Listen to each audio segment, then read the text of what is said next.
Hi and welcome to the show and tell for the month of March. I'm still not editing this because let's dive into life things. I'm still indefinitely inactive from work, which means I'm still basically sick at home with my burnout symptoms. I'm trying to reduce my screen time. I will edit some parts of this video, like I also redid my website, which I'm really excited about, and I want to show you some bits and pieces of my website. And yeah, I've been wanting to do like a one-page website for a long time, and I didn't really know how to give it form, if that makes sense. I also redid my tarot reading offers, my services, to make them a little bit more simple, because I used to have 3 packages, but the highest and the lowest package were, or tarot reading offers, I guess, were the ones who would get the most bookings anyway. So I decided to simplify it a little bit. Yeah, so that is my website. I guess the biggest news for this month is that I officially graduated. On March 20th, I had my final presentation at school.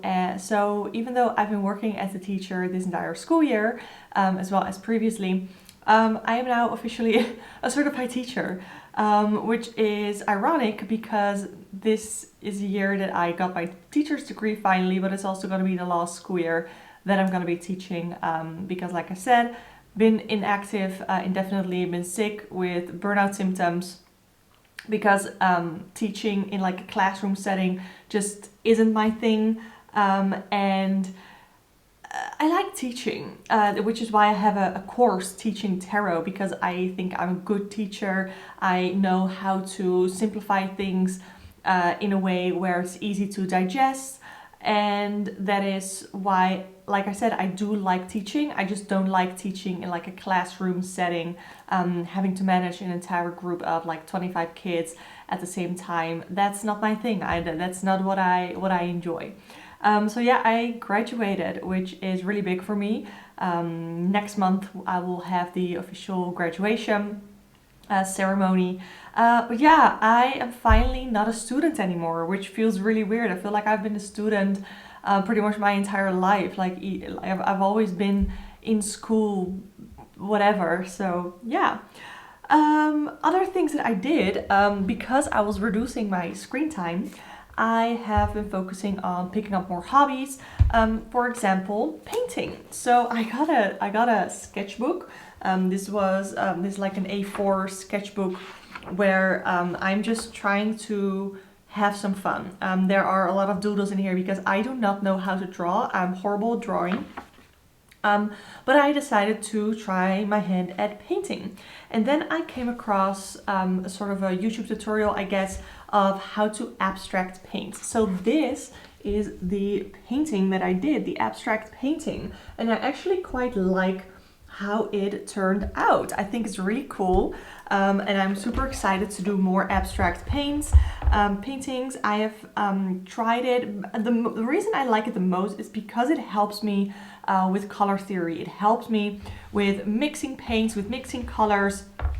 And I have, like, this is the most successful one. I've also done 2 with the color orange, but that really easily turned muddy, and so I definitely have to learn more about mixing colors, especially more on the other side of the color wheel with the oranges and the yellows. But yeah, I've been painting and it's been so much fun. I've been painting with gouache. I got a set of gouache paints. I've been painting with watercolors a little bit. I find that the most challenging. And my abstract paintings I have done with acrylic paints. So yeah, that is what I've been dabbling with. I can actually show you because I have them right here. Right here I have my like creative books. So I have The Joy of Watercolor, which has a lot of fun like watercolor paintings to do. And then I got 2 like drawing books. One is the anime art class, so I can draw people because that is something that I really want to learn. And I got expressive little faces. Again, I want to learn how to draw people, to draw faces, which is something that I find really, really hard to do. So I got those books to get away from my screen and to grab a book and to do some drawing, to do some painting. So I've been really enjoying that. Another, like the last life thing I guess that I want to share is that I've been streaming a little bit on Twitch. I did make a schedule, but I already am not keeping up with the schedule this week because I've been having a really bad week. But I've been streaming on Twitch under the username It's a Cozy Life. I'll link it down below. But I've been playing like casual games like Klonoa, which I'm going to show you in a second, Stardew Valley, and I also want to do like cozy hobbies. So I definitely want to do some tarot streams, but I also maybe want to just paint on stream, draw, or probably not draw. I really am a bad drawer, but I am getting comfortable with paint. And maybe I even want to like get started with clay. I'm thinking of making my own runes, so maybe I would do something like that on stream, like making my own runes and then getting to know the rune system and learning to divine or divinate, whatever, learn divination with runes. So I've been streaming on Twitch, been having a lot of fun. I haven't had pretty much any viewers yet, but that's okay. I'm just doing it because I think it's fun. So now up to media. Let's start with Klonoa. It's a game that I used to play. This is a remastered game on the Nintendo Switch. But I used to play Klonoa Door to Phantomale, I think it's called. I used to play that on the PlayStation 1 and that was like my main game growing up. It was that and either Harry Potter, the first Harry Potter one on the PS1, or I played a lot of Spyro as well. So yeah, that is what I've been enjoying media-wise. Also, Miley Cyrus's new album came out in the beginning of March and I have been loving her songs. I pretty much love the entire album. There are only a couple songs that I don't like, but my favorite songs, I think, are Rose-Colored Lenses, 1,000 Miles, I think, and Jaded. I think those are my favorites. But then I also really like Island, Wonder Woman, Wild Card, Muddy Feet, and I also like You, but I already knew the song You because she had like a live version of it, which is a little bit different from this version on the album. Of course, I do like the song Flowers. I talked about it maybe even in my previous show and tell, or the one before that, whenever it came out. Yeah, she also has songs River on it, which I like, but I don't love. Then also Handstand, and maybe even one more, but I'm not loving those. But all of the other songs, absolute love. So if you haven't had a chance to check out Miley Cyrus's new album, I highly recommend you do. Then I also have a YouTube thingy in media. It started like very recently, so this is very much end of March, where I started seeing this tag about folk magic decks or folk decks, folk practice, tarot decks. And I was like, okay, but what is folk magic? So I've been deep diving in what is folk magic, what is folk practice, and then also what would folk magic, folk practice look like for me? I live in the Netherlands. We've had a history of christening after the Roman Empire fell. There were in the area where I live, and I filmed an entire video working in my grimoire, which I'm going to show you in a second. I can show you right now. Where my area is under the, like within the lines of the Roman Empire. So my current place, like if it wasn't underwater at the time, I'm not really sure, but that was part of the Roman Empire. And when it fell, there were a lot of Germanic and Frisian influences within this area, a lot of those types of religions as well, so mainly the Germanic gods. So I've been looking into that history and into what folk magic would look like for me. So I also found a TikTok account, Your Local El Runa, I think she's named. She's from the Netherlands and she does Dutch folk magic.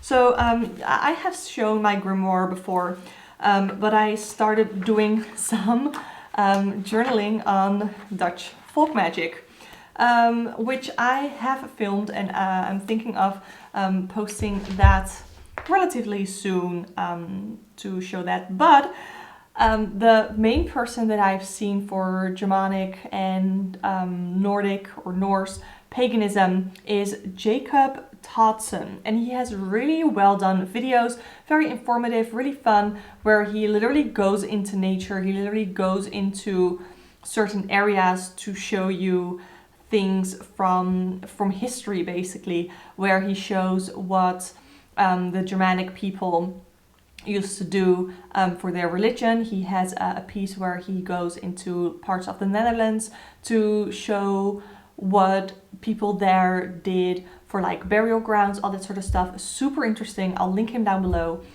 So that is all media, I think. So let's take a look at like my decks as well as my practice, because I only got one tarot deck in this month, but I did more with my practice than I did last month. So again, I worked in my grimoire. I also wanted to show you my little book of shadows. I have a little small one. I don't even know if I showed you this already, but this is like a spell for my prosperity bowl, and I did a little painting there. And I definitely want to do more in my book of shadows for this folk magic practice journey that I'm on. I've also finally finished edging my tarot deck. I have had this like only a couple of cards of this deck edged, and I finally finished it. I'm not gonna lie, I hate how it turned out. I don't like it. There are certain sides that look better on camera. It looks decent, but I'm not loving it. I'm not loving it. But it's fine. It's fine. I can finally shuffle it again because I had my couple of cards that were edged that I didn't want to shuffle in. It would have made a mess. Anyway, I've pre-ordered the Valoria's Tarot because it was on Dutch Amazon for like €9. And I've been having my eye on the Valoria's Tarot for a while. It was previously indie under the Penelope's Tarot, but now it's coming out as Valoria's Tarot. It's not coming out till like August or something like that. But I thought, €9. €9. I gotta pick that up. And then the deck that I got that already got in is my Ethereal Visions Luna edition. Look at that. This is so stunning. And I've had a love-hate relationship with Art Nouveau. I think it's pretty, but I didn't really think it was my thing. I have had my eye on the Ethereal Visions, the regular edition, but I just found it wasn't inclusive enough. I just found it a little bit too blah, and this one has some more, I don't know, I feel like this has some more color to it. I love the holographicness of it. It's really stunning, and from the first reading that I did with it, which was a deck interview, I have fallen so in love with this deck. And the readings that it does. I literally did a reading with this yesterday. I was feeling a little down, so I thought, you know what, I'm just gonna sit on my carpet with my dog in my lap, and I did a reading, and it was really, really powerful. So yeah, I've been really enjoying this tarot deck. I think it's stunning. Oh, look at that Magician. Look at it. It's so stunning. Beautiful. So that is the deck that I got and that I'm working with and that I'm loving at the moment. Yeah, again, another thing I guess for my practice, but I already sort of mentioned it, is like folk magic, Dutch folk magic, Germanic folk magic. So that is what I'm sort of looking into, what folk magic in the Netherlands would be, and mostly what I'm comfortable with, because just because certain folk magic would be like Dutch folk magic doesn't mean that it's something that I am actively interested in practicing if it doesn't feel good for me. I just now see that you can see this. This is a stuff that I need to throw out. So it's sitting there because I haven't been wanting to throw it out yet. Okay, anyway, thank you so much for watching. Click the video on the screen right now to watch another one of my videos. Subscribe if you want to see more tarot chats, all that fun stuff. Let me know what you've been loving in the month of March. Thank you so much for watching, and I hope to see you next time. Bye!